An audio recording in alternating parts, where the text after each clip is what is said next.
Hey, Eagle fans, I'm Thomas Mott. Welcome into Philadelphia Eagles Now. Bunch of mailbag questions. We got some really good mailbag questions, including ones asking about N'Keal Harry and the update with Steven Nelson. Before we start, though, if you guys want to be a part of next week's mailbag video, I know you do. A lot of people ask questions. You got to be subscribed first, and then use the hashtag Eagles down below to go ahead and ask a question on this video. So subscribe. That's the point. If you subscribe, then you have a better chance of getting your mailbag question answered in next week's video.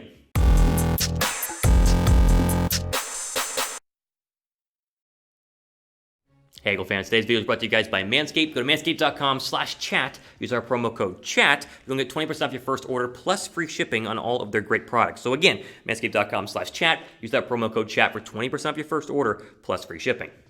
Let's jump into your mailbag questions as submitted in a previous video last week. Some really good ones. We will start with Ron Powell, who says, do you feel comfortable with the coaching staff this season? We have had unproven coaches before. We always have had a crutch. Like Dougie had Jim Schwartz and Chip had Schumer. We really have no experience, end quote, hashtag Eagles. Okay, so you are right. I mean, this is a very unexperienced, or say inexperienced coaching group. There is no former NFL head coach on this roster. However, I want to throw up the four most important guys who are to work alongside Nick Sirianni and kind of explain them to you, almost introduce them to you, because we talked about them on the channel, but you might not know the intimate details of who these guys are. The important thing to know is all of these guys, or a majority of these guys, have worked with Nick Sirianni in the past. We start with Jonathan Gannon, the defensive coordinator this year in Philadelphia. DB coach with the Colts had done a really good job in terms of getting that secondary to be one of the better ones in the league. I mean, the last couple of years, look at the numbers for the Colts secondary, really good, and he brings a lot of defensive prowess to the DC coordinator. Honestly, I think they needed a change from Jim Schwartz from last year, because I think Schwartz overall was kind of going on decline. A lot of his play calls were a little rough. Steve Steichen, the offensive coordinator, again, not a very proven guy. Most of these guys aren't. He worked with the Chargers the past couple of years and did a lot in terms of development of Justin Herbert, so a good hire there in my opinion. I think the Chargers offense has come a long way from where it had been before Steichen got there. It got a lot better now. Stoutland is really the OG on this roster, right? He's been the offensive line coach forever, and all the Eagles love him, and so the fact that he stays there is a good guy to keep, and the fact that he didn't go back to Alabama like was reported is a huge. And then, of course, you have Brian Johnson, my favorite of the group, the Florida offensive coordinator the past couple of years, and Florida's offense went from 0 to hero under him. Is now the quarterback coach, and he really likes Jalen Hurts, and I love the fact that Johnson's been very vocal about that. So those are the coaches, right? All inexperienced. But again, the key factor here is that Sirianni picked guys he trusts, and this is how it works in the National Football League. When you become a brand new head coach, you go to what you know and who you know best. You've made friends during your tenure as an OC or a quarterback's coach, and you bring those guys in to be your new OC or your new quarterback coach. And so even though there is no crutch here, there's no experience here, I think that rolling the dice with all these young guys, to me, can be very successful. I mean, we could be looking at the next great defensive coordinator, the next great offensive line coach, the next great quarterback coach in Brian Johnson. Time will tell, but you got to trust in Sirianni in terms of getting his guys. And really, as we just mentioned, looking at the list, the guys that he did pick all have come from very successful places with successful quarterbacks, successful defenses, and of course successful offenses like Brian Johnson's at UF overall. So I trust him. I like him, but again, all of this, including with Nick Sirianni, time will tell if these guys are actually going to be boom or bust, and we'll find out sooner rather than later. I'll ask you guys this first question. Which staff do you guys like better? Like, let's go back. Remember the Doug Pederson staff? Obviously, a lot of guys there. I love Frank Reich. The 2017 staff was great. But do you miss that staff, or do you prefer Nick Sirianni's new staff? Like, which staff do you guys like better? Type P down below for Dougie P's, or type S down below for Nick Sirianni's. What are your thoughts on that one right now? All right, next question comes from Luke, who says, I think the Eagles should look into signing Richard Sherman if it's possible.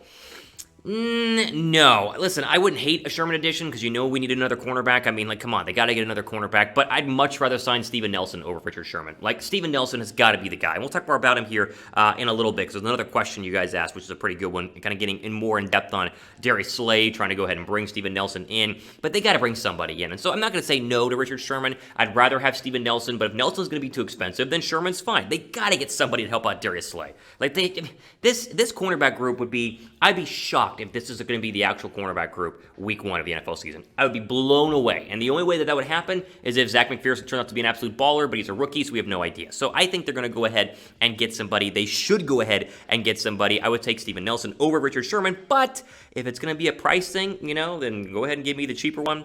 Because the Eagles, in terms of money, always an issue. Give me the cheaper one, but just give me somebody to play opposite of Darius Slay. That way Darius Slay has some darn help this year, because right now it's looking a little bit rough. All right, before we go ahead and keep going, we are literally so close to 20,000 subs that I can just taste it. So we mentioned it earlier. One of our ways in terms of you guys subscribing is to say if you're a subscriber, then you go ahead and get to answer a mailbag question. So we'll say it again. If you want to get a mailbag question answered, you have to be a subscriber to the channel. If you already are a subscriber and your question's not been answered yet, well, got to ask a better question, right? It's that simple. So go down below and subscribe. Helps us grow and helps us get to 20K subs, as we've been so close to that for a couple weeks now and just want to get over 20,000. All right, let's go ahead and hear some more questions here. I am hip-hop anime lover, good name. He says, will any receiver have 1,200 yards this year? Oof. 1,200 yards is a lot. Like, that's a big season. I think you hope DeVonta Smith is able to do that, but I just hope we get to 900 yards for DeVonta Smith. I was looking up some fantasy football projection numbers for Smith to kind of see what the national media thinks will be his overall stat line. Here's what fantasypros.com had for Smith's numbers in terms of what they project in 2021. 63 catches, 901 yards, 5 TDs, and 14.3 yards per catch. Now, that's not 1,200 yards, but that to me is... I mean, that'd be a great stat line for a rookie receiver. If he had those numbers as a rookie, he probably wins Rookie of the Year, at least Offensive Rookie of the Year. I mean, that is some incredible numbers. Smith is probably the only one who can get close to 1,000 yards here. I mean, Rager... You hope, but you have no idea. Fulgham's the same way. Like, everybody else in this roster is very talented, very young, but very much unproven. At least you have a Heisman Trophy season that DeVonta Smith is coming off of to give us a little bit of hope and a little bit of insight on how good he can possibly be at an NFL level. And so I do think that as we stand, Smith has the best chance of being a 1,200-yard receiver, but I think 850 yards, 900 yards, anything more than what the best receiver did for Philadelphia last year will be a lot better than what it was last year. I think Smith can go ahead and do that. All right, before we go ahead and keep going here, I want to give a shout out to our friends and sponsors at Manscaped. Go to manscaped.com/chat and use the promo code chat to save 20% off your first order plus free shipping on a bevy of new products. So they've just released the brand new Lawnmower 3.0 last month. Or sorry, the 4.0. I have the 3.0, love it, and now it's gotten even better with the 4.0. So a longer battery, got the light. Now you have wireless charging as well, which is absolutely fantastic. New way to charge your Lawnmower 4.0. So if you just want that, obviously you can pick it up and use the promo code chat. Or if you want their basically everything, the perfect package right now. It is on sale for $87.99 with the promo code chat. Again, go to manscaped.com/chat. That link will be down below me in the description box to pick up all of the great Manscaped products you've seen on your screen. All right, more questions here. We jump into a mailbag. Here's one that says, how long do you think it would be to see another Super Bowl? This team this year is looking a lot like it did in 2017. What are your thoughts? You know, you never can predict a Super Bowl, and, you know, you look at guys like the Green Bay Packers, who won early with Aaron Rodgers, and they haven't been back, and so you kind of go, how close are we? Really no idea. I will say this. You mentioned this team feels like it's the 2017 Super Bowl team. I say it feels more like the 2016 team. Remember the team went 7-9, Carson Wentz's rookie year, Doug Pederson's rookie year, and they were good. They struggled late on in that season. You remember early wins, like the Pittsburgh win at home was fantastic. It feels more like that team, where they are going to flash, where they're going to win football games, but they're not going to be good enough to go ahead and win a Super Bowl. Like 2016, they weren't ready. They upgraded in 2016 offseason, got ready for 2017, and they were much better. So I think we're going to see a similar season. I think more wins than 7-9. I think there would be probably a playoff team, at least a wild card team, maybe win the division, but I don't know if we're ready to win a Super Bowl just yet. But I really do believe that you get to a point where it's like they 100% can compete for a Super Bowl if they draft correctly, and if Jalen Hurts pops. There's a lot of ifs, but if they get them all correct going forward, we can be in a Super Bowl window as soon as this year, but maybe even really more realistically as early as next year. Do you guys think the Eagles are close to competing for another Super Bowl? Like how close do you think that they're going to be? Type Y down below for yes, or type N down below for no. I mean, I think they're close, but I don't think this year is going to be a Super Bowl year unless everything goes right and you win Coach of the Year and you get Quarterback of the Year and all sorts of great accolades in terms of the players playing very well.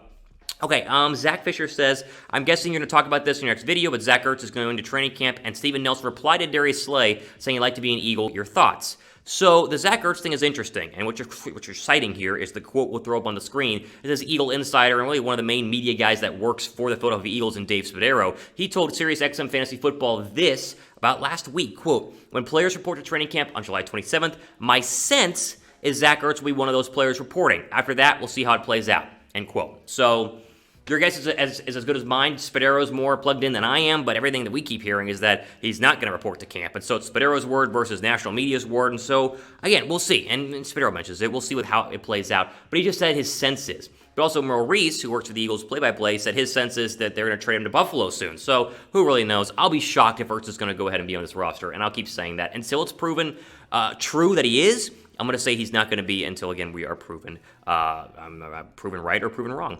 Okay, I want to go over here to a Darius Slay, because you mentioned Darius Slay. Here's the Darius Slay tweet that, for those of you who didn't see, that you want to go ahead and throw up on the screen. So Slay tweeted this yesterday. He said, "Aye, at Nelson Island, Steven Nelson, that green will look good on you." And Steven Nelson went ahead and responded, as I can try and pull it up on my screen right now. They didn't have the link set up and ready to go. Nelson's reply to that tweet a little bit later on said, quote, "It could all be so simple, my man. Hashtag Nelson Island." So, again, you're right in terms of the fact that Slay is trying to recruit, and Nelson does seem to want to be an Eagle. But the problem, as I think you can kind of read between the lines here, is that Nelson has not gotten a proper offer. So he says it all can be that simple, but it's that simple if he gets the money that he wants. And that's why Philadelphia's not signed him yet. I think they're probably going to try. They might have already tried to make him an offer, but Philadelphia doesn't have unlimited cap space, and Nelson wants probably north of $8 or $9 million. That's a tough sell. So I want Steven Nelson. You want Steven Nelson. Darius Slay definitely wants Steven Nelson, but will they offer him enough? That is going to be the absolute real test and real question, and hopefully they do, because goodness gracious, they need another cornerback. We talked about that a little bit earlier.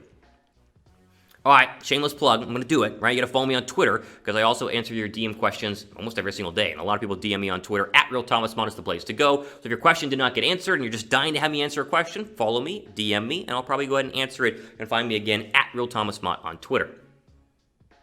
We'll jump into one more question here. This one's interesting. Jaden says, how do you feel about the Eagles pursuing former first-round pick N'Keal Harry? Do you see any potential or reason to bring him in?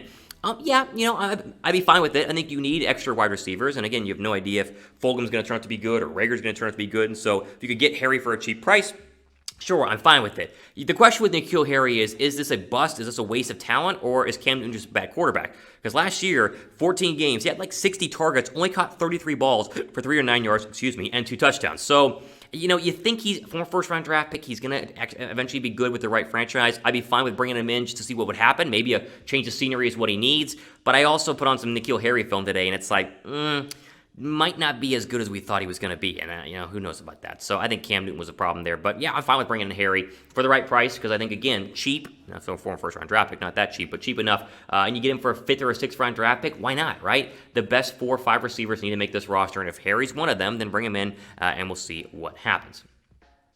All right, ultimate word today here on Philadelphia Eagles Now. Again, use the hashtag Eagles in the comments section to get in on our next mailbag, and make sure you guys are subscribed, because subscribers are, of course, the only ones who get their mailbag questions asked. So, ultimate word today here, again, Philadelphia Eagles Now. I'm Thomas Mott signing off. The rest of your day.